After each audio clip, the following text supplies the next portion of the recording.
Good afternoon, everyone. I think the last few members of the audience are making their way in. I hope you had a good lunch and a good break, perhaps from your intense discussions of the last couple of days, or probably rather a continuation over lunch. I'm very happy to see a full room for this panel, and I'd like to thank the organizers again for having put the subject of migration on the agenda and for having assembled this panel.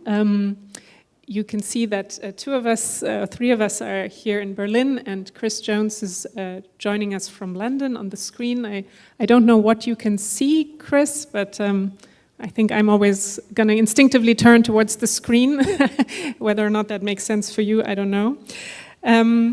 So thank you. We will start the panel. As always, you know, there's a hashtag for this conference, hashtag HCBerlin, which you're free to use during the event. And I would like to start by introducing my esteemed panelists. Next to me here is Chloe Marshall-Denton. She's a humanitarian advisor on forced migration at Médecins Sans Frontières, Doctors Without Borders, Belgium. She supports MSF's operational responses to forced migration from a research, analysis, and advocacy perspective. She has also worked in the field in humanitarian responses to migration and displacement for nearly a decade, including on refugee and migrant protection in places such as Egypt, Israel, Tunisia, Libya, and Jordan. And she has a PhD and an MSc from the University of Oxford. Chris Jones, who's joining us from London, is the director of Statewatch. Statewatch is an organization that monitors, analyzes, and exposes state activity that threatens civil liberties, human rights, and democratic standards. He has worked at the organization since 2010 and has written extensively on European policing, immigration, and security policies. And to my right, Ruben Andersson is professor of social anthropology at the Department of International Development, also University of Oxford, and his research has focused on migration, borders, and security.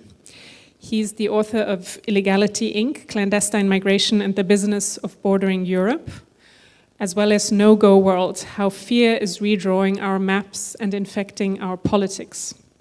His most recent book was co-written with LSE's David Keane, is Reconomics, Why It's Time to End the War on Everything, which draws comparative lessons from the wars on terror, crime and drugs, and the fight against irregular migration, in inverted commas. And he is currently working on a book on global security politics.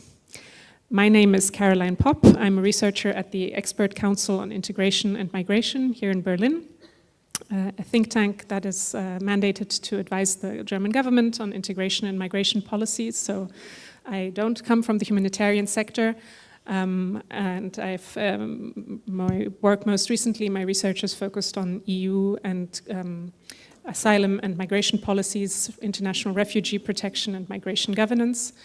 And I've previously worked for the International Organization for Migration in Geneva and in Cairo. I wanted to kick off with a very small anecdote, if I may, because it struck me the other day in all the debates about borders and border controls that 20 years ago I spent some time researching, conducting research at the very southern tip of Spain in a town called Tarifa, which is at the frontier of Fortress Europe, and the place where boats at the time landed, having crossed the Strait of Gibraltar from Morocco to Spain, which is only about 15 kilometers across at that point. And back then, in 2005, boat arrivals had been an issue in Spain for a while, but the rest of Europe was only just waking up to this phenomenon. And in fact, Frontex had only just been created, if you can believe it. Yet the people of the town spoke largely compassionately about the arrivals, about the people who arrived on their shore. There was municipal support for the arrivals. School children donated toys. People left food and clothes out for those who managed to get on shore undetected. And the victims of the shipwrecks were buried in the local cemetery. And I was just wondering what it would be like to go back to Tarifa today and speak to the people today after 2 decades of this crisis mode in Europe and the increasing dehumanization of migrants and refugees and the normalization of violence, both in practice and in the political debate. So where are we today?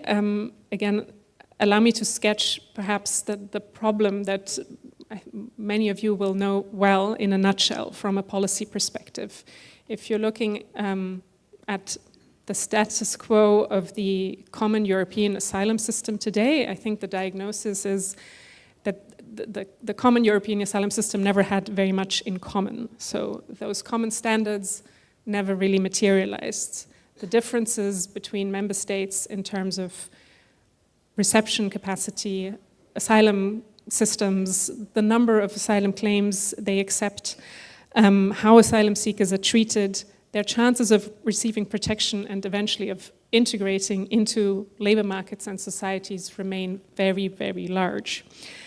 And add to that a dysfunctional Dublin system, which was meant to allocate responsibility, but in reality has always risked overburdening states of first arrival.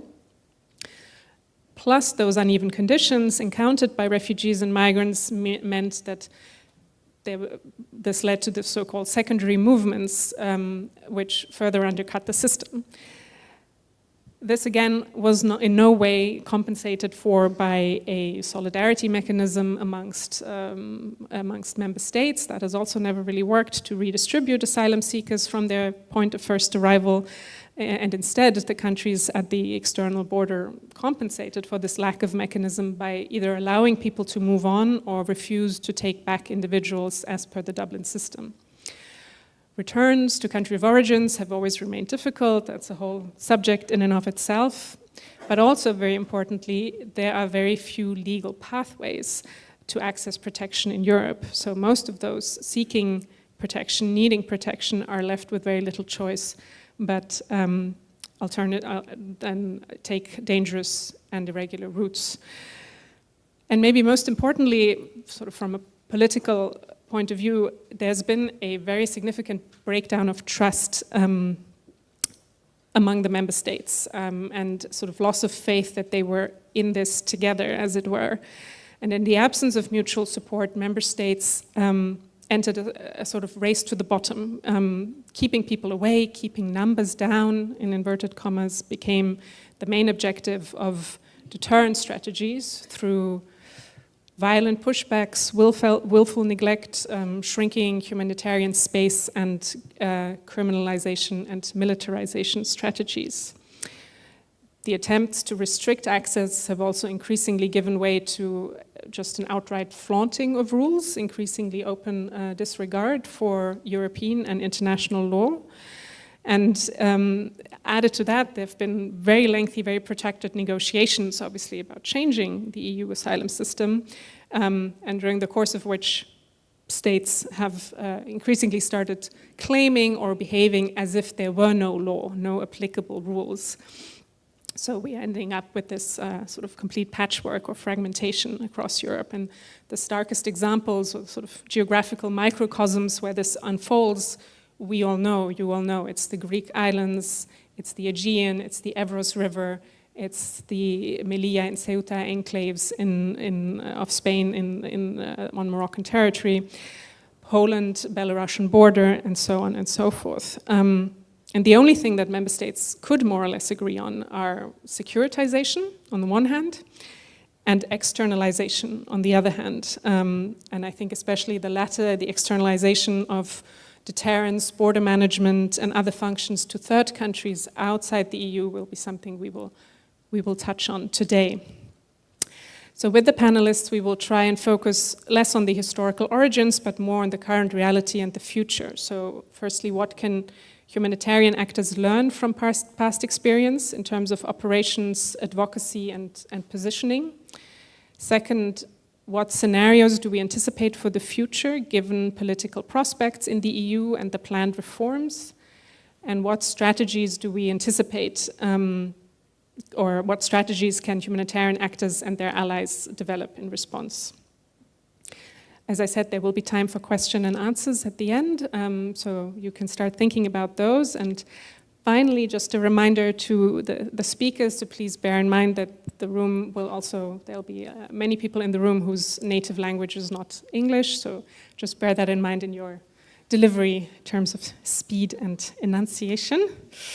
So, yeah, setting the scene, and I think I will turn to Chris in London, first of all.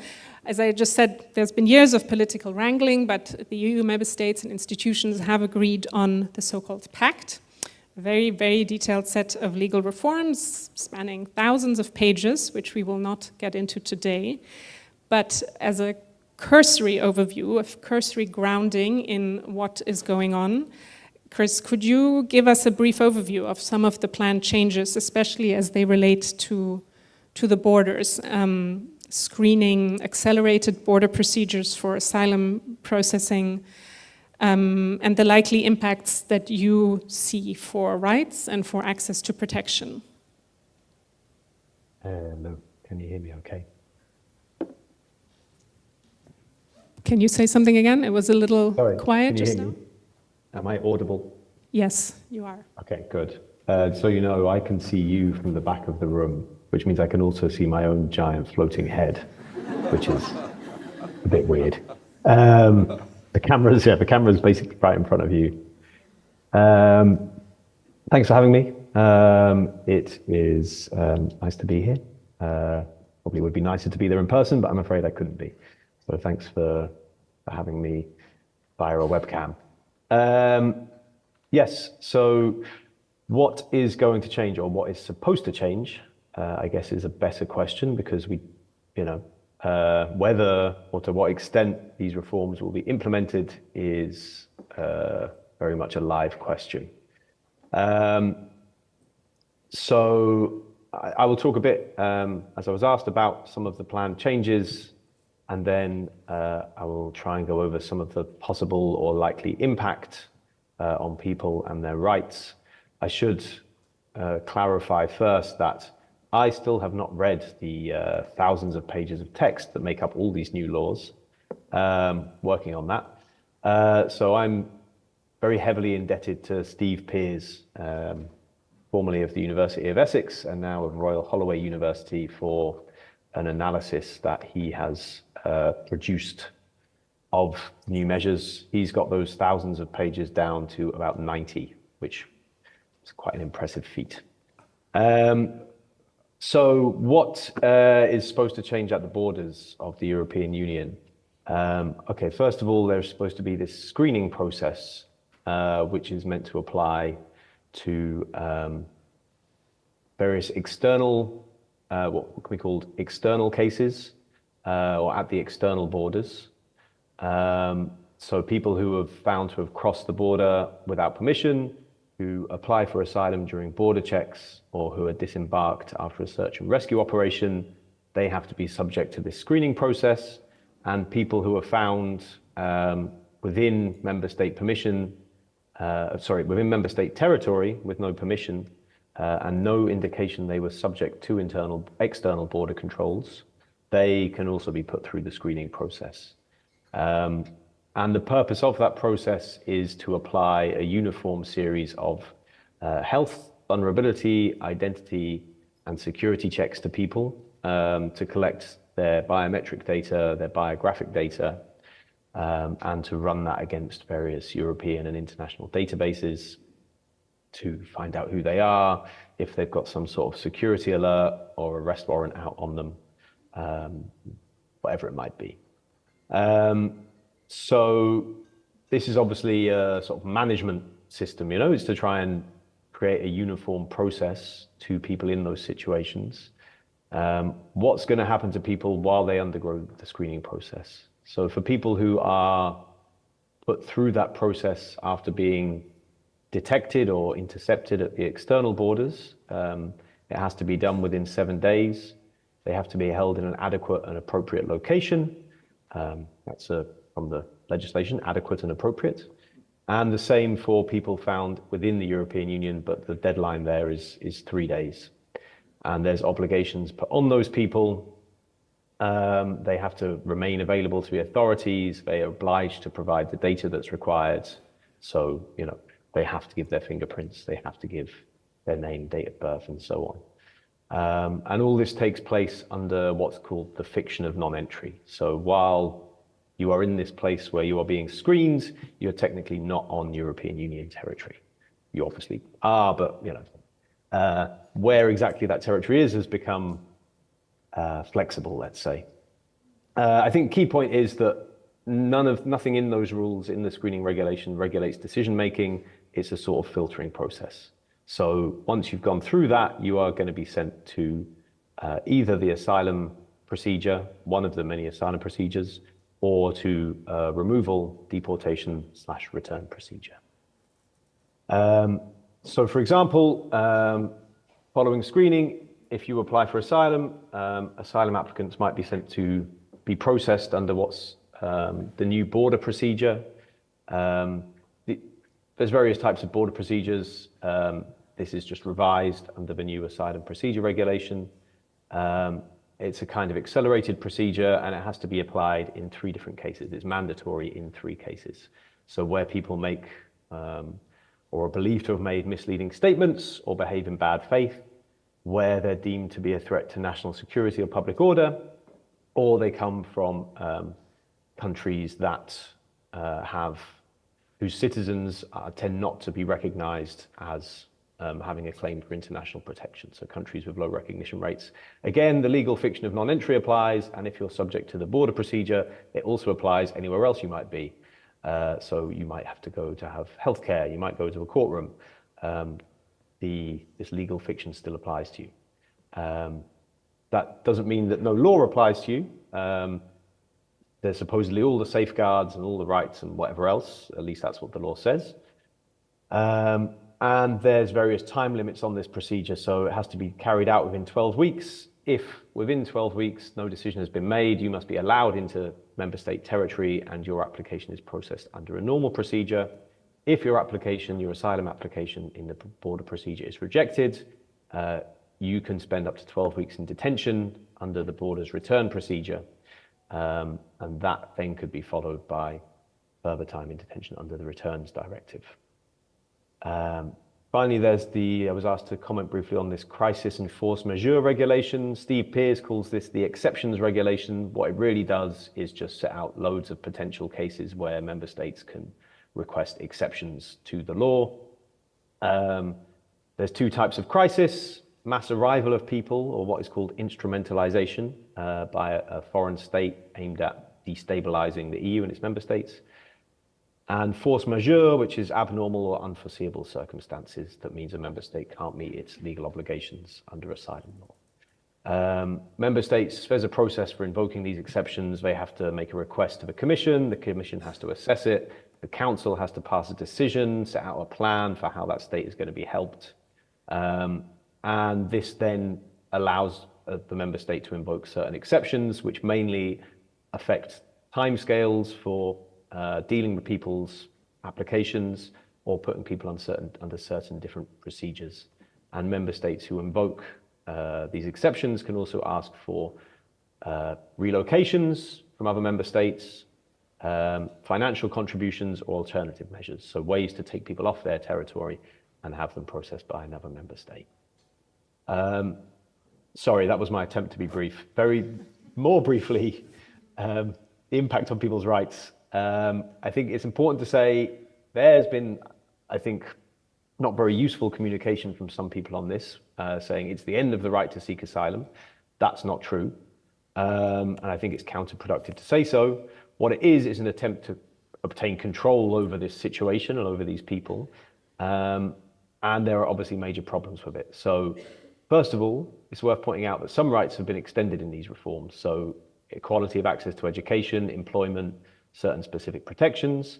Others have been reduced or new limits have been introduced because the overall aim of this reform is to reduce secondary movements within the EU, and to do that by harmonizing the law and introducing certain penalties. So even though there's all these cases where people are subject to these different procedures. They're going to be held at the borders. In theory, according to the law, this can't undermine international or EU law. The Charter of Fundamental Rights is supposed to apply. There are specific safeguards in the law about living conditions, physical and mental health protection, et cetera, specific provisions for minors. Member states have to set up independent human rights monitoring mechanisms. People have to be allowed contact with the outside world, in that organizations are supposed to be given access to reception facilities, although that can be limited for certain reasons, and so on and so on. Regardless of that, a very large number of people are going to be held in detention or quasi-detention at or near the EU's borders. There are limits on that set in the law. It's supposed to begin at 30,000 in 2026, the maximum number of people put through a border procedure. Steve Pears calculates this changing to 120,000 in 2028, but I haven't checked the sort of how those calculations work myself. But basically a small town overall of people who could be held in some sort of facility, which, even if it's not detention, may in practice serve as such. This then has all those impacts on people's health, mental and physical health, their well-being, their access to society, their ability to access employment or education, because as we know, as Karoline said, in Greece is the worst example probably at the moment of just appalling conditions in camps, people not being able to, not having access to their rights, to their needs, and so on. Thank you. I'll stop there. Sorry. Yeah. It's hard to do it briefly. I think you were as brief as humanly possible, given the subject I gave you. And as you hinted at the beginning, I think one of the questions is whether any of this is going to come to pass and in what way. The European Council session is ongoing today on some of these subjects, and it remains to be seen if the reform will be implemented as such, or if the forces are already chipping away at it and we will see a continuation of the fragmentation that we have at the moment. And one of the big questions is if these reforms could in any way change the situation for migrants and refugees at the external borders that we are already seeing today as it is. And I want to turn to Chloe as we move to maybe some of the deeper layers and implications of EU migration policies at the borders as they are now, but also as they might come to pass in the future. And we will look at that from the perspectives that are represented here on the panel. So knowing what you do from MSF's operational experience all across the EU, but also obviously in the countries bordering the EU, could you describe for us some of the humanitarian and health consequences that the current policies, but also the open disregard for actual EU law has had for migrants and refugees? Thank you. Yes, thank you. So our reading is maybe a little bit less optimistic than that of Chris, but maybe before I get into what we see now on the ground, I can maybe give a bit of a framing of our work in migration context. So I think it's important to highlight that there's nothing normal about a humanitarian or medical organization responding to migration, that there's really nothing inherent to the act of migrating, of moving, that should generate any sort of medical or humanitarian needs at all, which also raises the question today of having this panel sort of in a humanitarian congress. Why is it that humanitarian actors are responding to migration at all? But over the last, let's say, 2 decades, we've really seen that it's the enforcement or the violent enforcement of borders that itself is generating the form of human suffering that we then respond to from a humanitarian and medical perspective. So I want to start by denormalizing the fact that we're having to respond to this in the first place. So MSF first started responding to migration in Italy in the early 2000s in Lampedusa. And unfortunately, since then, we've never really been able to leave Europe. This is despite the fact that the numbers of people arriving are not particularly high, and yet policymakers keep sort of putting in place these policies which generate small-scale crises that we keep having to respond to. So our reading of the pact is that the pact is really institutionalizing forms of violence that we've already been responding to on the ground for a number of years. So it represents a bit of an escalation of many of these policies and practices that we've been denouncing, from the consequences of externalization to what has already been mentioned, so the violence at borders, forms of detention that people are subjected to on arrival. So maybe to point out specifically some of those elements. So Chris highlighted a number of them already. One thing that wasn't mentioned was that the pact really embeds as a fundamental pillar externalization. So it interprets that providing funding or sort of agreements with non-EU states, this is interpreted as a form of solidarity within the pact. And of course, we know from places like Libya and also in the Balkans, where we've been responding to for a number of years, that this generates severe humanitarian needs. So people trying to move end up being stranded for sometimes years. They try to move on to the EU to seek safety and then are intercepted, forcibly returned. In places like Libya, where we've been responding in detention centers, we've essentially been responding to medical and humanitarian needs which are entirely preventable. So morbidities which are caused by the detention conditions, which are caused by violence. This is also the case once people cross to the external borders of the EU. So you mentioned the huge normalization of violence that we've been seeing. And in fact, this has been the case for years. And so the key question for us with the pact is not so much what will change, but in fact, what will continue with the pact. And I think this is one of the key things, that the reform of the Common European Asylum System could have been an opportunity to address the sort of deeply rooted normalization of violence, dehumanization of refugees and migrants. And yet what we see is sort of all of the ingredients for this to continue. So for years now already, we've been responding to the consequences of pushback, of overt and quite brutal forms of physical violence at the external borders of the EU. And we see some of the same elements, or sort of rhetorical elements, that already existed. So this narrative of crisis, this narrative of instrumentalization, which has already enabled states to exert forms of violence at the external borders. We see that too being embedded in the pact today. So maybe concretely to bring in some figures, between 2021 and 2023, so over the course of 2 years, MSF responded to over 28,000 people at the external borders who had been injured or harmed in some way as a result of border walls. And here we're talking about border walls oftentimes with concertina razor wire, so really that have the possibility, but perhaps even the intention of harming. So as a result of border walls, as a result of pushbacks, as a result of quite brutal forms of physical violence carried out during the course of pushbacks, and as a result of lack of assistance, lack of search and rescue at the external borders. So as part of that, we also responded to, through psychological first aid, to 12 shipwrecks, which in total resulted in over 850 presumed deaths. And again, I think we've all sort of collectively normalized the fact of shipwrecks, which continue to take place on a regular basis, and this too, I think we need to reflect on. So it's the absence of search and rescue at sea. It's the fact of funding non-EU coast guards for them to conduct interceptions, and it's also the forms of criminalization that we see of humanitarian assistance and of civil search and rescue operations, which continue to cause these deaths.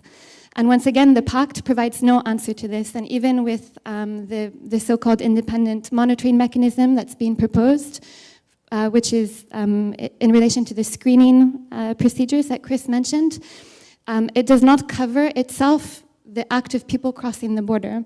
So what we see now, which is efforts of states to remove any sort of scrutiny at the external borders, so to criminalize journalists, civil society organizations, human rights organizations, this will continue to be the case. So our main fear is that there will continue to be a lack of scrutiny at the external borders, at places where people are crossing, and places where we see the most extreme and overt forms of violence.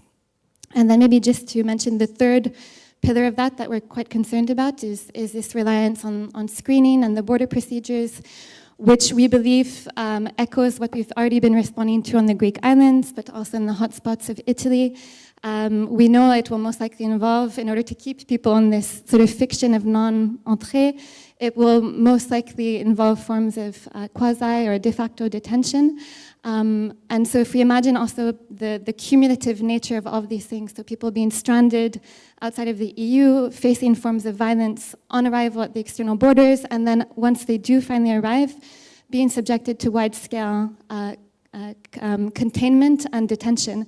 And we've been seeing the consequences of this in particular on the Greek islands for years now with Moria, but as well with this new model that's been implemented on the Greek islands that we call the closed control access centers that resemble prisons. So again, more fences, more barbed wire, more high-tech security, which prevents people from moving out. And that we hear from our patients themselves that they describe this environment as punitive, as a highly carceral environment that has an extremely detrimental impact on people. So again, these are sort of the pillars that are being reinforced today through the pact. Thank you very much, Chloe. I think we could have a whole session just on the human and inhumane consequences of this, of these measures and strategies. If you allow me to go back to Chris for 1 second before coming to you, Ruben, if I may, you very importantly brought up the word scrutiny and the fact that the policies that very much focus on pushing things to the borders or beyond the borders has also an important effect of taking them, like shielding them from public view. And I wanted to come back to you, Chris, from the perspective of the rule of law. How do you see this? I mean, many say that how we treat refugees and migrants is also a test for the strength of democratic principles and the rule of law, and there's very, very high risk of spillover of this into other areas. Could you say a few words about the consequences of the current state of affairs at the borders and in terms of EU's migration policy for the rule of law more generally? Yeah, thanks. I should just say first to respond to Chloe, if I sounded optimistic, I'm not. My point was more that what's in the law is, it's not, what's written legally is not an outright negation of people's rights. Obviously, any law does not get implemented as it's written. It all goes in on the terrain that you've just described so well. So, there's not that much to be optimistic about. In terms of the consequence, I mean, there's a lot you could say about that. I'll try and keep it brief. I will keep it brief. I mean, I think that the constant willingness of supposedly centrist, center-left political parties in Europe to try to beat the right wing and the far right at their own game when it comes to migration is to a great degree responsible for the situation we see now. There's very few politicians willing to stand up and take a principled stance about the rights of non-citizens, about people who need protection, because they're too busy trying to triangulate the messages of people who are in many cases just Nazis. And that has all sorts of horrible knock-on effects. I'm sure everyone's familiar with the concept of the Overton window.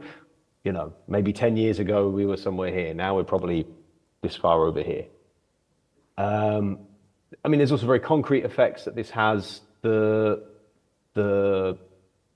desire of governments to crack down on immigration and refugees has obviously effects on humanitarian organizations, political organizations who support people crossing borders because they're seen as threats to national security.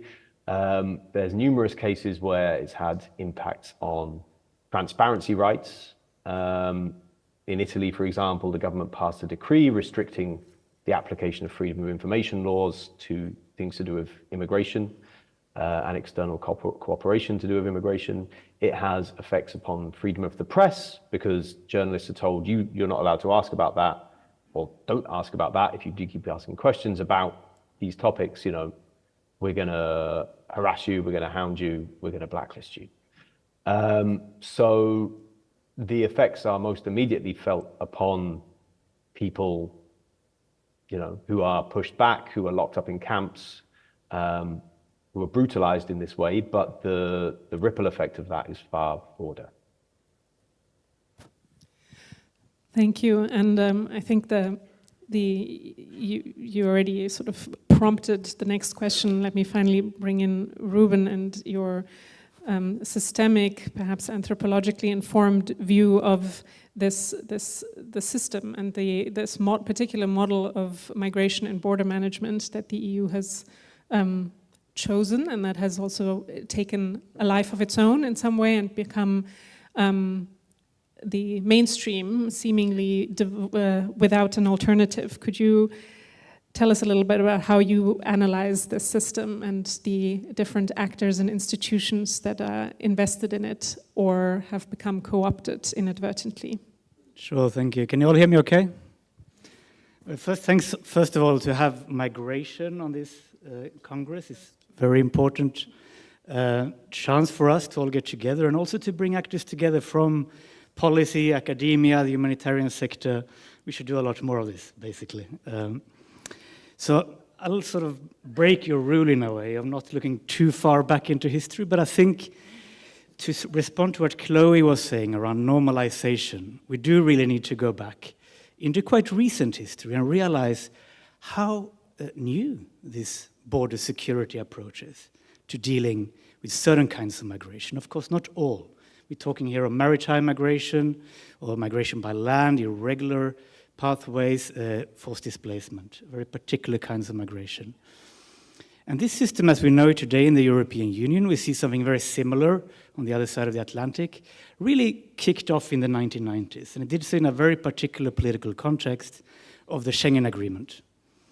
And where, as I think you mentioned before already, there was a lack of seeing eye to eye around a common asylum policy, migration policy. These were two difficult nuts to crack. So what did European member states do?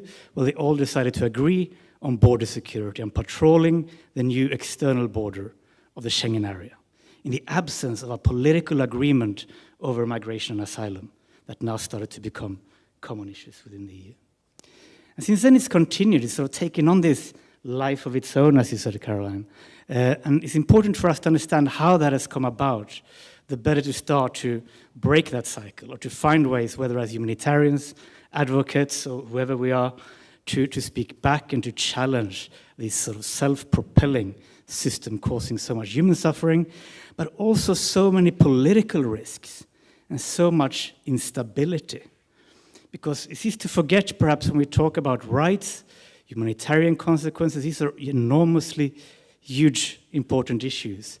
But even on its own terms, this border security system, as it has grown in the past 3 decades, hasn't worked.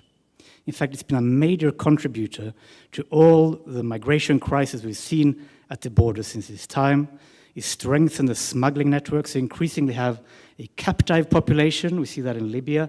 We see that in many other parts of North Africa, Central, East, and West Africa.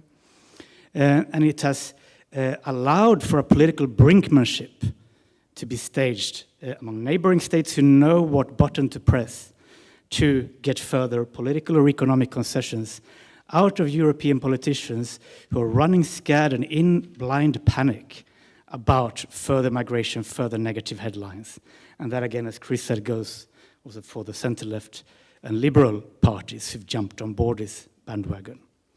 So there's a bigger political context here in which this system started to be set up that we shouldn't forget.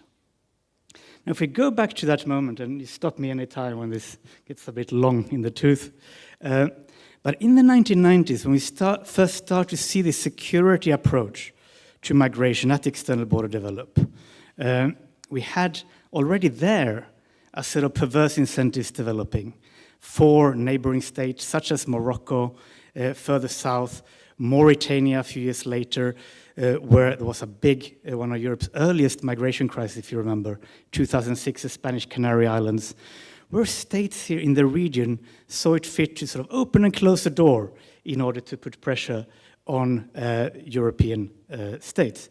And where European states were quite keen to further ramp up their border security operations. And we saw here a few years later Frontex come in, we saw taller fences being built around the Spanish enclaves of Ceuta and Melilla that you mentioned in North Africa, the first such fences against migration built after the Berlin Wall came down in the 90s. Then it just kept on growing, and that approach has replicated all along the eastern borderlines of the European Union. And what's happened here is that this system, this border security system, has just kept on growing, feeding on the back of its own failure. For each crisis will justify a new round of investment. We just need to try a bit harder, and next time we're going to crack this once and for all. And of course, you can do that for a while. We've seen that since 2015. We've seen that you can contain, under very inhumane circumstances, desperate migratory and refugee flows if the sufficient political capital, finances invested, often in doing that work away from European shore through externalization of migration controls. That is happening, that is central to the pact, is central to what's going to continue, as Chloe was saying, in years to come. And we saw that also in von der Leyen's letter just a couple of days ago, that this is at the heart of it, is to offshore and externalize this even further. So that's been a key sort of constant that's been growing over this time. But in this process, and here is, I guess, a bit of a critical note or something for us to reflect on, a critical choice perhaps, for all of those who are not security actors, but who are somehow drawn in to this force field of the border security system. That includes many of us academics. We are ourselves sort of called upon to feed the beast, as it were, but so have humanitarians been. It's understandable that humanitarians have a very hard role to play. They often can have a role in alleviating the immediate suffering created by these political choices. But again, as Chloe was saying, we shouldn't normalize this, and we should reflect very critically on how that has come to be seen as the way things are done. So when some of those earlier border crises happened in the mid-noughties, so again, the Spanish Canary Islands, we had Lampedusa in Italy, humanitarian organizations were called upon, alongside development actors, to provide all sorts of services, or to sort of patch up the human consequences of this border security approach. And that came with all sorts of problems that have only grown and grown over the years. Just to give 3 examples of that. One is in reception and detention conditions, where often humanitarian actors alongside others have played a key role in caring for people, important.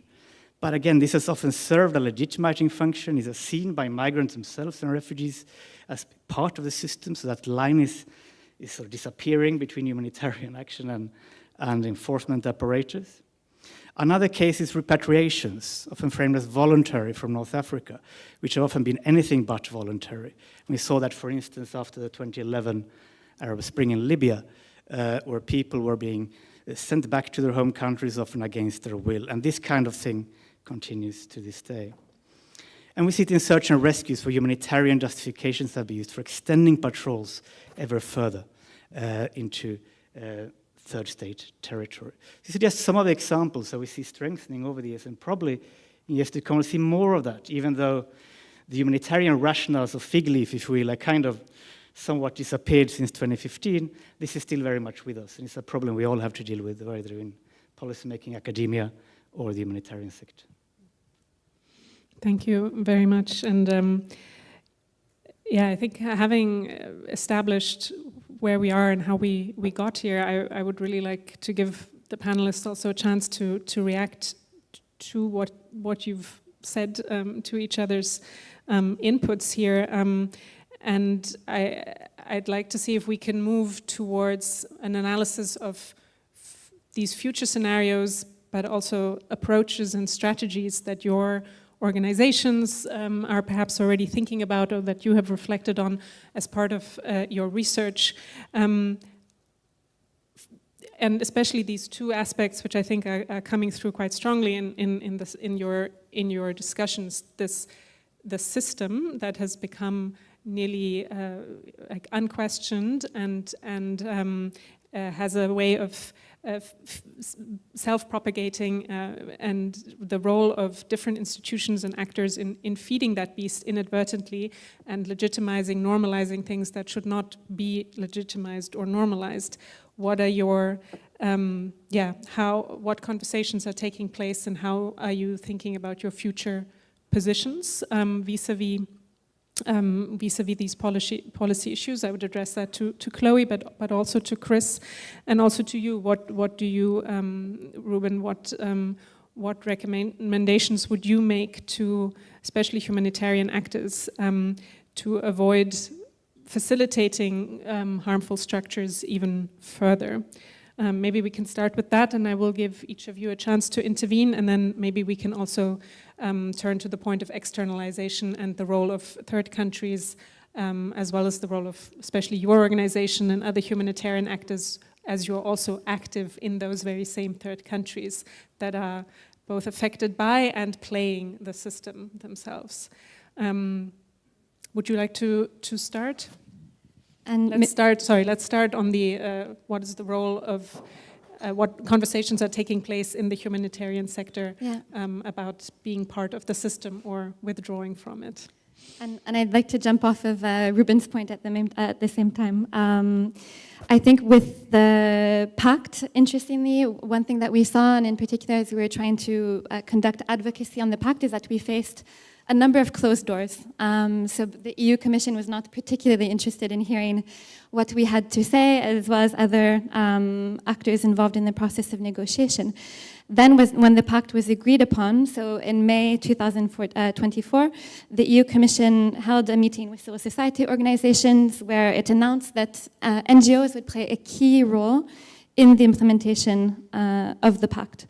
So of course it's quite ironic that we had absolutely no space to conduct advocacy or to raise our concerns, that the pact was finally agreed upon despite the quite heavy evidence that was provided that the pact would generate harmful consequences, and then NGOs are invited to implement the pact. So of course there's a clear risk that civil society organizations, humanitarian organizations will be called upon to implement, in particular in settings like border procedures, reception centers, quasi-detention centers. I see that as a main risk. Then the pact also restricts access. So, for example, the crisis and force majeure regulation mentions that in context of crisis, UNHCR should have access, as well as organizations that have been entrusted by the state to deliver certain services. And we know that these are contexts, for example, at the Polish border, at the border of Latvia or Lithuania. These contexts of instrumentalization or crisis are often, or contexts in which states apply emergency measures. These same measures are used to restrict civil society access and independent scrutiny. So it's a big question, and we see a huge risk in that regard. Then I think we'll come back to the externalization question, so maybe I won't touch upon that yet. But then to maybe bounce off of what Ruben mentioned, even for organizations that refuse to play sort of an implementing role, I think just by nature of the very logic of the border and how the border is operating today, we all risk sort of becoming co-opted or instrumentalized by the logic of the border. And in particular because, as was mentioned, I think, by Chris in the introduction to what we see today, the border, of course, has, as a result, to block people, but it also has, as a logic, to filter. And through that, one sort of trend that we're seeing more and more is this idea that people are filtered on the basis of certain categorizations or on the basis of vulnerability. So we see today with the implementation of the Italy and Albania deal that people who are considered vulnerable, and of course the triaging will be done on the boat, people who are considered vulnerable won't get sent to Albania.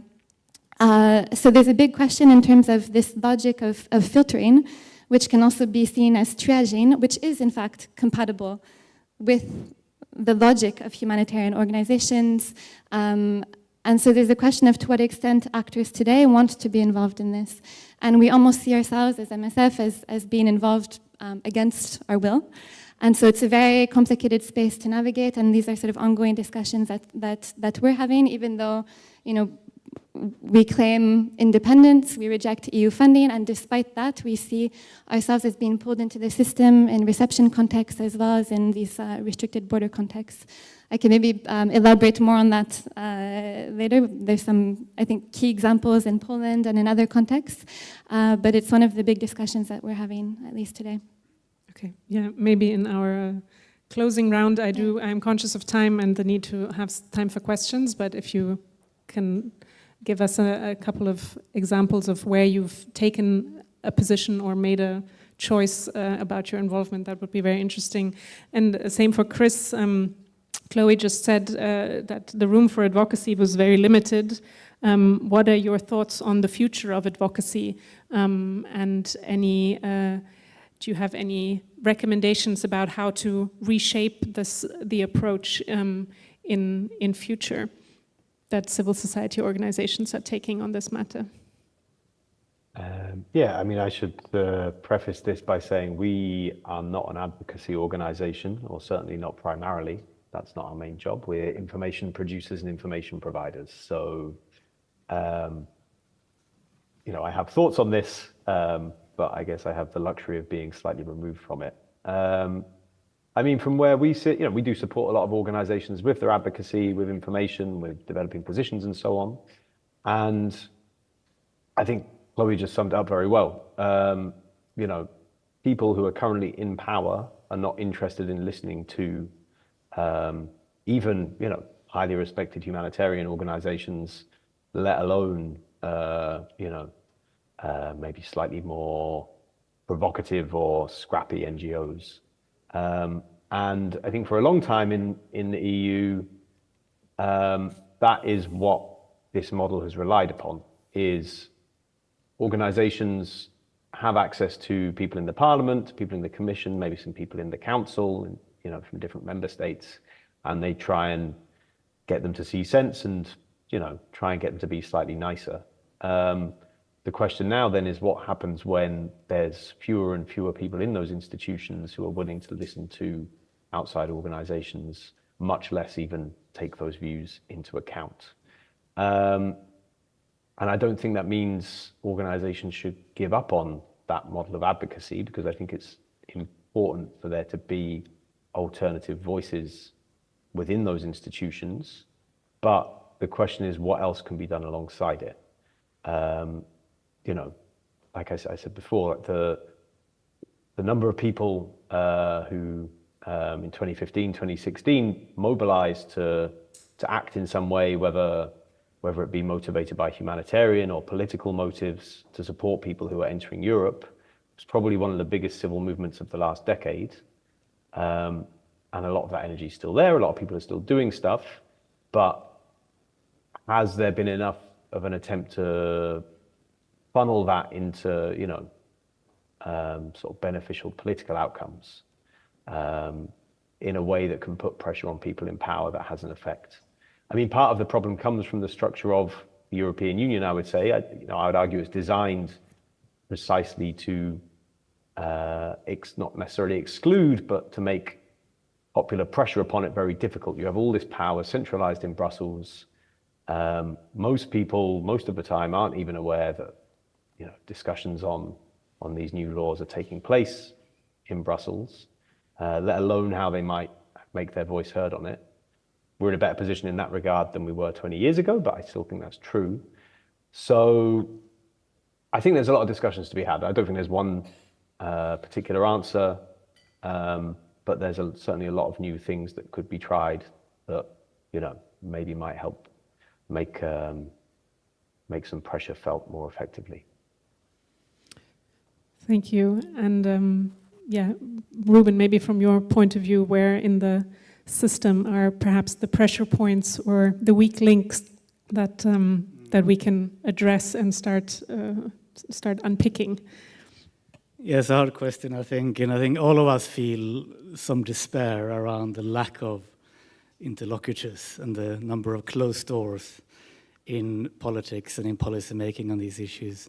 I should also say, by the way, that of course co-optation of humanitarian rhetoric, operations, etc., this is very hard to avoid, right? And it's easy for an academic to come in and say, you know, we should avoid it. I don't think that's very realistic. So there are very hard balancing acts here for everybody. I'm very conscious of that. When it comes to what can be done, yes, I'm reminded here of writing a report a few years ago for an NGO, presenting it to diplomats in Brussels around the costs of externalizing migration controls in Africa, in terms of instability, in terms of strengthening smuggling networks, of course, the deaths, etc., etc. And you met by a shrug, essentially. Well, you have to break some eggs to make an omelette, was a literal quote I got from one diplomat. So was that recognition that, well, no one on a political level will want to hear anything about, well, the humanitarian side of things, the legal pathways, etc., etc. These were kind of closed doors unless you radically reformulate how you do it. So it is a depressing picture. That was a few years ago, even more so now, I would say. But I think there are ways of sort of trying to change the onward sort of course of this runaway train. And I think some of it has to do perhaps, I mean, of course, raising humanitarian and human rights issues here are central, but it's not enough, clearly. I think one has to also understand the sort of logics through which this border security system sustains itself. And part of what it does is that it insources the gains, whether in terms of short-term political gains in member states and in the Commission. We want to appear tough. We do that by cracking down on what is still a very small, overall, a small part of migration into the EU. Look here what we're doing to control our borders, to deviate attention from the much wider migration picture. There's some great political gains to be had here, potentially, though politicians keep stumbling on that front as well. There are, of course, very big financial gains as well for many organizations, corporations, law enforcement, etc., strengthening their role, influence, and funding picture. But the costs, meanwhile, have been outsourced to others. Not just to migrants, of course, centrally migrants and refugees and their families, their origin communities, but to border communities having to deal with this situation, to often social and health ministries on both sides of the border have to sort of pick up the pieces, and of course to humanitarians and other groups who are left to sort of paper over all these gaping wounds. I think here there's a real challenge, a real pathway towards more targeted advocacy. What kind of numbers, what kind of accountability can one construct around highlighting these costs, and not just in terms of the number of dead, for instance. That's very important, but that can itself often be co-opted into justifying even more controls. So we need a more intelligent, a more targeted kind of discussion around the costs. It's remarkable that we don't have any proper full audits, very rarely, of these border security systems. This is taxpayer money. If this was social policy, pension policy, healthcare policy, we'd be poring over these figures. What are the actual impacts of the thing you're spending taxpayers' money on? We don't have that here. And there may be some very interesting coalitions to be built here around actors who perhaps often not seen as caring too much about migration on other sides of the political spectrum, who may care about how these systems really work and where the money's going. And it's also a chance to learn here, I think, from other similar self-reinforcing, destructive operations, interventions. You can think of the war on terror, the war on drugs. I've recently written on this with a colleague, so it's sort of in my mind. But certainly in the war on drugs, we've seen this shift. Coalitions being built around those who face the cost. Origin communities for the drugs in Latin America, for instance, humanitarian advocates, academics, politicians, getting together and actually saying, look, what you're doing right now is causing immeasurable harm. And we are the ones who bear the cost, and we are going to build a coalition to speak back against the system. And there are some clear gains there. There is some hope, I think, in building that kind of pushback. Thank you. I'd like to remind the audience that we're moving on to questions soon, so if you have some, start thinking about that. I will allow for a final round of comments from the speakers, either in reaction to what has just been suggested in terms of way forward, but also perhaps with an eye to your role outside the EU and the effects of EU's externalizing tendencies perhaps on your operations elsewhere, or on the possibility of forming new alliances also with states, institutions, civil society beyond the EU on this question. So maybe start with Chloe again, and then I'll let you, a final minute for each of you. Yes, I think this is a crucial point, both within the EU and outside of the EU, and crucially, I think it almost is impossible today to avoid being instrumentalized or co-opted, but the first thing I think for humanitarian actors is really to have a bit of a close analysis of what it is that we're facing today, and at least from that being able to navigate the space that's in a more in a clearer way. And one maybe additional element to that is the shift when it comes to externalization and the use of EU funding. So how EU funding is itself shifting, and through that organizations, so humanitarian assistance being used for the control of, for the purpose of migration control. So increasingly we're seeing humanitarian actors having to appeal for funding on the basis of participating in some way or at least fitting within that discursive frame of trying to stop people from migrating onwards. And I think this is a key element as well when it comes to humanitarian programming and assistance in non-EU countries, and the types of alliances that we can build both within the humanitarian sector and outside, is to really think how we can take a clear stance in order to break that cycle and that type of discursive or sort of rhetorical frame, and to really take a clearer positioning on this question as well. And then, of course, then to see what kind of alliances we can build with civil society that has already been responding in many ways to refugees and migrants in non-EU countries for a very long time, and who are oftentimes now bearing the brunt or the consequences of increased sort of state security, border management, and so I think we have an important role to play at that level as well. Thank you. Chris, would you like to add anything to your suggestions from earlier? My pessimistic outlook. I mean, I think there's, like I said, I think there's a lot of things maybe that have been tried that, you know, we can sort of reinforce and do differently. I mean, I think the question is like what, you know, we need a clear analysis of what can potentially like shift the power dynamics in these situations. And talking about that just in terms of the EU as a whole is a very broad and difficult thing to deal with in one go, right? Because the EU is made up of 27 different governments, and obviously has always interactions with foreign states. Turkey, Morocco, you know, Egypt, whoever it may be. So, you know, in some respects, the problem becomes more daunting the more you think about it. But I suppose what I would say is this. Thinking historically in terms, not necessarily with regard to migration policy, because I think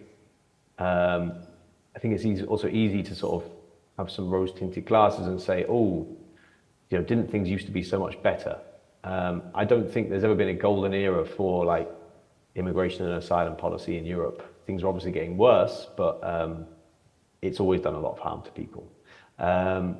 But the question is to identify what constituencies, you know, what organizations, for example, trade unions, particularly smaller new trade unions, many trade unions made up of migrant workers. How can sort of connections be made with them, and how can we shift ideas and discourse around this by identifying different coalitions and constituencies that aren't necessarily part of these discussions? Because it's evident we can't rely upon the same coalitions and organizations as we have done for the last 10 years, given we haven't really succeeded in, you know, changing the landscape. It's quite vague, and I'm sort of trying to think on my feet a bit, but you know, even just in terms of electoral politics, who votes and who doesn't vote? Young people tend not to vote. And I think young people, in many respects, have a more socially liberal outlook on things. including on things like, you know, the treatment of foreign citizens. So how do we bring those people into the discussion, make them part of, and create, like, you know, ways people can participate in this and find ways to put pressure on decision makers and powerful institutions that can be effective in the long run. And we do have to think in the long run because, you know, this is a very firmly embedded agenda that's going to take a long time to overcome. Yes, and maybe you get your final minute as well. Very, very briefly, maybe. Yeah, I think I've said enough for sure. Labor trade unions, I think that is key part of the picture here. I think what's happened here is that certain kinds of migration have been treated to this emergency security frame for so long that we've started to normalize this. And the more migration displacements can be brought within the ambit of ordinary labor relations, social policy, that's where it used to belong. Yes, it was no golden era, but to look back a few decades, it was the ILO who was leading within the UN system on migration.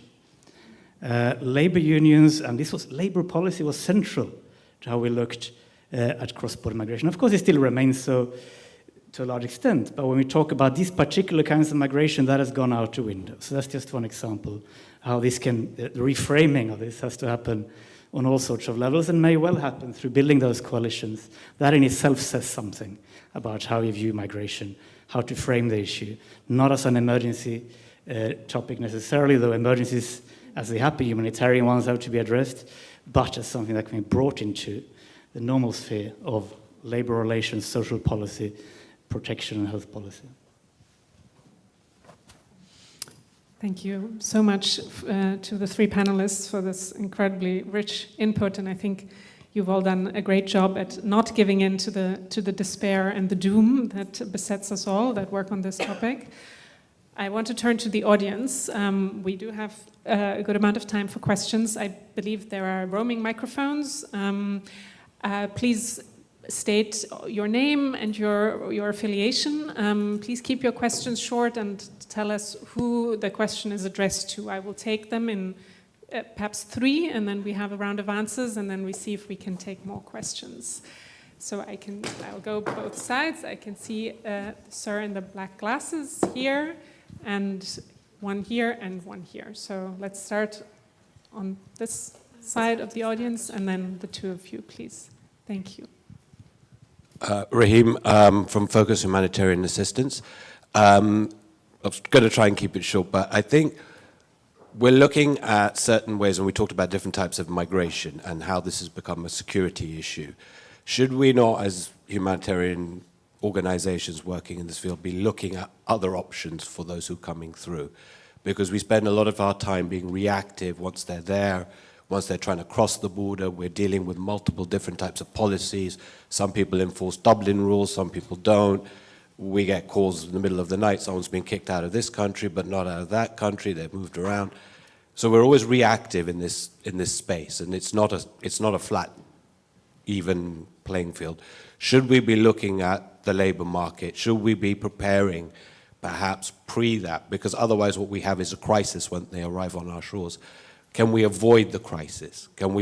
I know it's not our normal area of work or expertise, but should we be looking at that to avoid the crises, given the circumstances we're going to have in the next 5 to 10 years? Yeah, thanks. My name is Pat from Mothers First. Yesterday we heard very powerful testimony from Frida, told her story of her migration story and why she came to Europe. And I think, we're not really framing the narrative around why people are coming, why they feel that they're forced to come here. And it's very much framed as a problem. And can we reframe that the issue and kind of humanize that it's actually not a problem, and it's people enacting their own human rights to self-determination. So I just see how could we reframe the issue a little bit more. Thank you. Yeah, one more question in the front here. Sorry, could you raise your hand? Yeah, right here. Thank you. This is Günther from Doctors of the World, Germany. Given the fact that we have two people from the UK, I'd like to ask, could you give us some insight about the specifics of NGOs and the situation in the UK, given that you're not a part of the EU anymore, unfortunately? Thank you.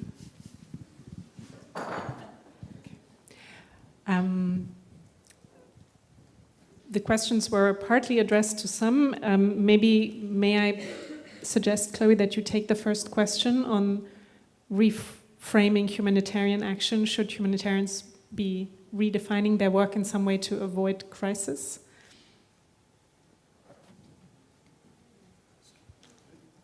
Yeah, I think that discussion is part of the broader discussion around sort of denormalizing the fact that we're responding to this in the first place, sort of trying to counter the encroaching dehumanization of people. So being able to illustrate, I guess, why people move, why people might be coming to the EU today is one potential angle. And we try to take that as much as possible by drawing on the experiences of people that we meet and the patients that we see through our operations. One thing around reframing, and maybe it's something that we've a little bit reached the limits of today, is everywhere where we work, we draw sort of on the medical humanitarian data that we have through our operations. And I think in terms of reframing, we've ourselves asking ourselves this question. We don't have the answer, but we've reached the limits of exposing the consequences. In the last year alone, we wrote 3 reports called The Human Cost of Something, Something, Something. And we realized that this is not working, that showing sort of the pervasive level of violence is either being heard or not understood. And I think because the dehumanization is so deeply rooted and entrenched, because the violence is so normalized, because the people that we see, there sort of already is a taken for granted idea that it's okay for them to be exposed to this violence, that a sort of radical reframing is, I think, desperately needed. But I don't necessarily have the answer of what that reframing would look like, unfortunately. Then maybe in terms of the labor market and looking for other options, I think so, sure. But it's also not mutually exclusive. I think that doesn't replace the fact that if we talk about dangerous journeys, again, there's nothing inherently normal about these journeys being dangerous in the first place. They've been made dangerous, just like these crises have been constructed. So I think we also need to work on these sort of multiple prongs and angles to make sure that that we can envisage a world in which people can move and not. It's not even about not having to take these journeys, but that the policies that are in place which deliberately make these journeys more dangerous are no longer in place. Yeah. Maybe I'll pass to you, Ruben, so you're not always last. NGOs in the UK, I'm not too sure. I'm Swedish myself, by the way, so I'm also sort of in a Brexit position there. I think there's been, in my view, quite some positive movements around asylum and a pushback against policies in the Channel and the securitization of migration in the English Channel happening on local level and by organizations across the UK. Perhaps Chris has more to say on this, but I think there's certainly on that level, there's been quite a lot going on. And of course, another thing to emphasize is also building coalitions across regions here. And now that the UK is sort of drifting away, it shouldn't be drifting away in terms of engaging the kind of debate happening within the UK and the one happening in Europe, in the European Union, are essentially the same kind of debates around these border policies, as it is across the Atlantic in the United States and so on. And there's a lot of learning here from other regions, other jurisdictions that can be had, I think. And of course, it is happening to some extent. Should I respond to the other 2 questions quickly? Yeah, as well I can. So why do people move, and should that be more of the focus to humanize the picture and how to change what one does in terms of not just responding to emergencies? Again, I would agree with Chloe, it's not either or, but clearly where there are needs, that's where humanitarians are. So that's part of the picture. But I think this comes back to some of the debates we were having this morning around coherence in foreign policy, aid, and border management. when it comes to the European Union. We cannot excise from the picture economic policies that are creating all sorts of incentives for people to move, both because of impacts on their origin states, economic impacts of trade policies, etc., but also demand for labor in northern states, which will not go down with demographic change. These are structural realities that have to be addressed, and they're not being addressed. They're being papered over by this short-term border security approach. And similarly, of course, when it comes to military intervention, we look at the war on terror, situation of Afghanistan, or we look at Libya after the NATO intervention. These have been major trigger of large-scale displacements. And we have to look at these things together in the round. And sadly, again, border security often stands in the way of that holistic look. And finally, Chris, sorry, you're not getting away. There was a question about the UK, so Yeah, I'm not sure. It was quite a broad question, so I'm not quite sure how to answer it. I mean, NGOs in the UK, there are, obviously the UK has a huge charity sector. There's hundreds, thousands of NGOs working in or on the immigration and asylum system, ranging from, you know, the larger, more established organizations to much smaller ones. The organizations I'd say that do the best work are the sort of community-centered support organizations that help people through asylum and immigration processes, that provide spaces for people to, you know, to feel welcomed, to learn English, even just to eat, because, you know, the asylum system we have here is deliberately impoverishes people. And there's also organizations campaigning against detention, visiting people in detention. So it's quite hard to just summarize that, I think. But there's a lot of very inspiring work that goes on through both formal organizations and informal organizations and associations as well. I think that's the best answer I can give to that very broad question. Sure. Fortunately, if you were in the room, you could have a bilateral discussion later, but maybe there's another way of doing that. I'm shooting a glance at the organizers. We started a little late, so I would like to take one more round of questions, if that's okay, before we close. So we have space for 3 more. Yes, I see a lady here at this back, and those 3 hands that I saw first. So in blue over here, then 2 here. I'm sorry if I cannot give everyone a space to speak today.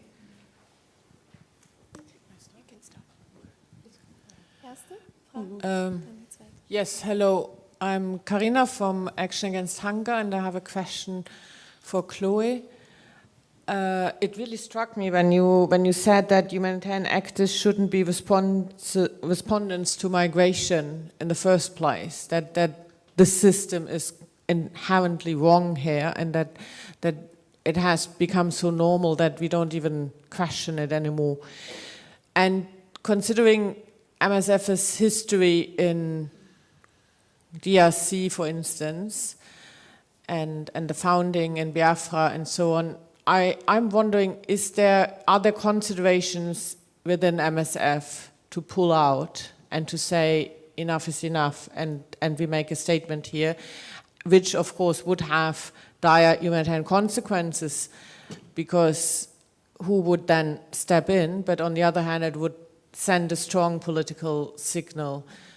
And it's a humanitarian dilemma. I don't have a particular opinion on that. I would like to hear MSF's opinion on that. Thank you. I think there's already a microphone over here. Yeah. Hello, my name is Anna. I'm from Doctors of the World, Germany.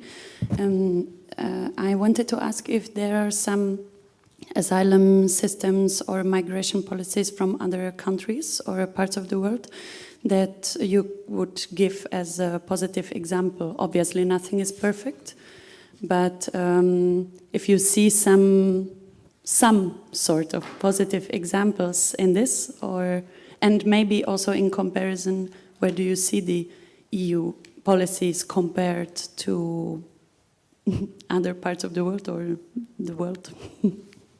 Thank you. Thank you. And I think the final question was over here. Could you raise your hand so the microphone can come to you. Thank you. So, hello, I'm Karoline from NOHA, the Network on Humanitarian Action. I actually have, my question has two different points for two different people, if that's okay.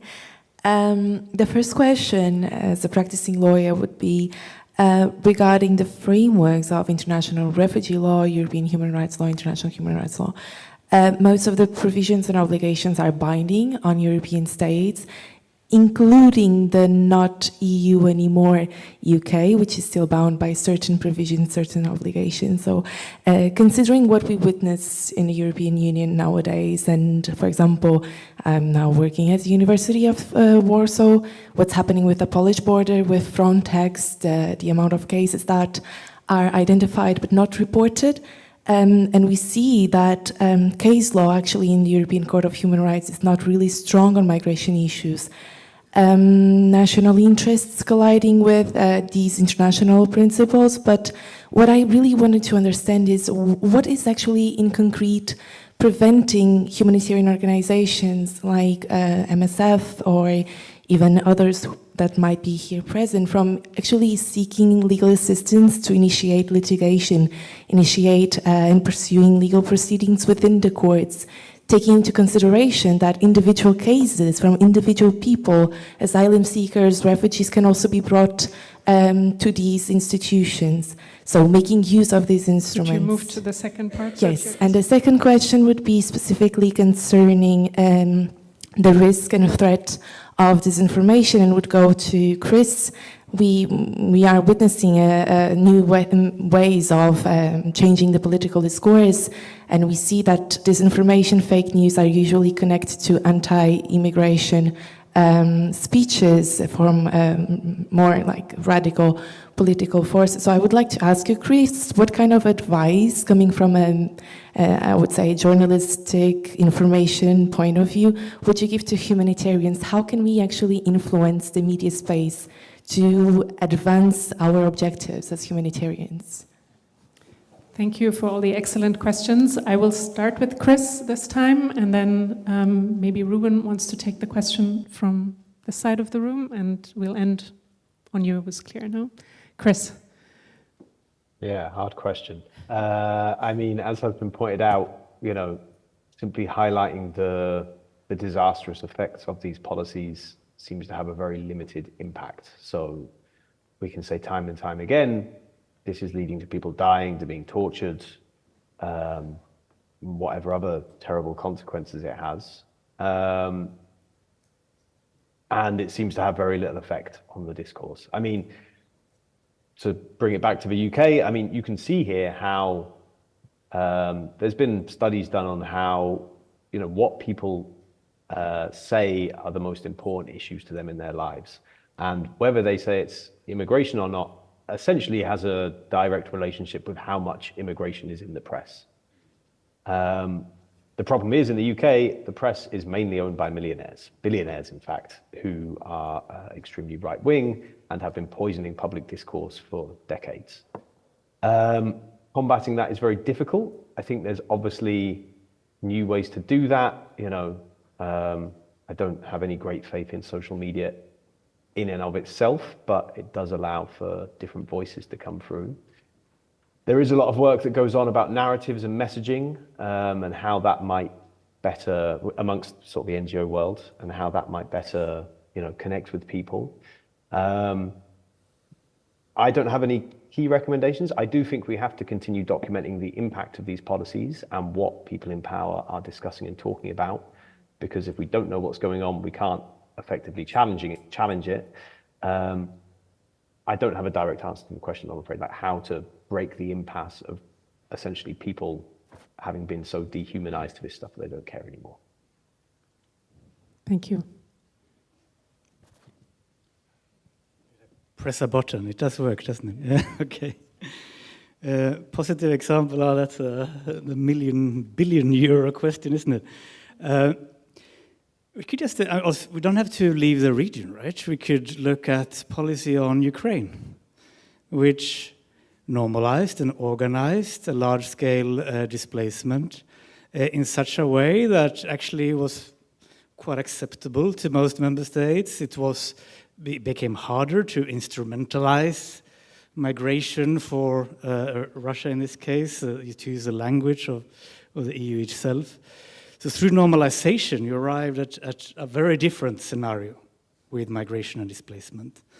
So even within the EU itself, you have many of these examples down the years. We don't even have to go back to the period before border securitization was rolled out in the 90s, even from more recent years. And this is the biggest one that we can draw upon. And the stark contrast between that and what's going on around the Mediterranean. But we can also look, of course, beyond the borders. And if you look at talking about building coalitions and finding allies, of course, many of these will be, as we said before, in origin and transit states, to use that language. And in Africa, the African Union has for years been pushing for more free movement for its citizens, whose movement, by and large, takes place within the continent, not outside it. There's some really positive sort of streams of policy making to be built on their potential, even though it's been in stops and starts. West Africa, similarly, has a free movement accords that have often been undermined by European border externalization. But again, coming back to that and ensuring that you have some coherence there, and that you have some allies there for those who want to advocate for a different approach is key. So those are just some examples. Thank you. So to answer the question on whether we ask ourselves whether we should pull out, we do. And I think there's been a bit of a build-up since 2016 when we first rejected all forms of institutional, including EU funding, and then what is the next step after that, considering the circumstances that we're facing. But then I think it's also important to look at the context. So we're working in the central Mediterranean, where Italy is using all of its powers to restrict civil search and rescue operations, including weaponizing decrees and trying to criminalize search and rescue.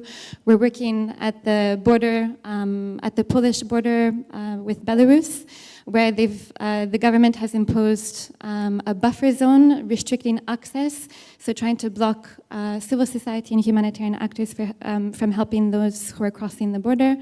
We're working on the Greek islands, where through years of criminalization, there's been a massive chilling effect that has forced organizations to leave. So I think, if anything, this is a particular moment where sort of larger actors need to step in to really try to maintain a certain space for civil society to exist, and to keep sort of putting this scrutiny that we talked about, including by working with civil society and actors on the ground who might be more at risk of criminalization and prosecution. And then on the second question on litigation, this has also been sort of a key development for us, is that we actually have started relying on litigation. So one component is we've turned to the European Court of Human Rights in some instances, including in Belgium, where the Belgian government has refused to recognize people's reception rights, has left asylum seekers on the streets. So we were part of a case at the European Court of Human Rights. But more importantly, I think, is through our operations, we try to support legal aid organizations who themselves can provide legal assistance and make sure that those who do wish to press charges for violence or something else, that they're able to do so. And so now we actually view that as being an integral part of most of our migration sort of responses today, is to make sure that we have, of course, a medical component, but more importantly, that we're able to try to find a response to people's sort of legal and social needs as well. Okay, thank you so much. I think it would be outrageous to attempt a summary of this discussion, but I think a few key words have definitely stuck with me, perhaps with you.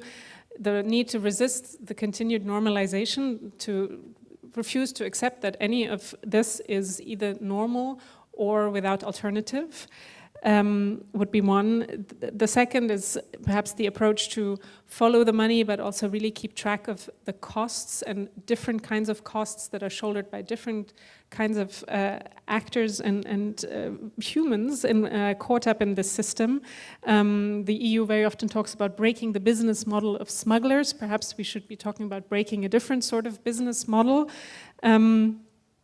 The third would be to build new coalitions, find new constituencies. Trade unions were brought up, civil society and other institutions and actors beyond the European Union, but also perhaps new civil society movements that have not been tapped into, that don't, first of all, have potential, but I think also need moral support in the next few years in particular.